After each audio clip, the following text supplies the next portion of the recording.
Assalomu alaykum hammaga. Bugun Prep jamoasi bilan El Yurtimizning g'oliblari hozir bitta partiya uyushtirganmiz. Shu partiyada g'oliblar bilan o'tirib, ular bilan juda ham qizg'in suhbat olib boryapmiz. Robiya ulardan biri.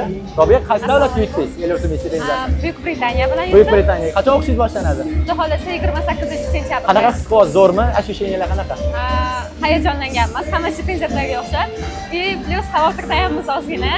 Chunki o'qishimizga oz qoldi. Endi hujjatlarimizni tayyor qilishimiz kerak. Malades. Rahmat sizga kelganingiz uchun bugun. Rahmat. Hozir El Yurtimiz stipendiyasida 66 ball bilan suhbatdan g'olib bo'lib chiqqan nomzodimiz Azizbek. Azizbek qaysi davlatga ketyapsiz?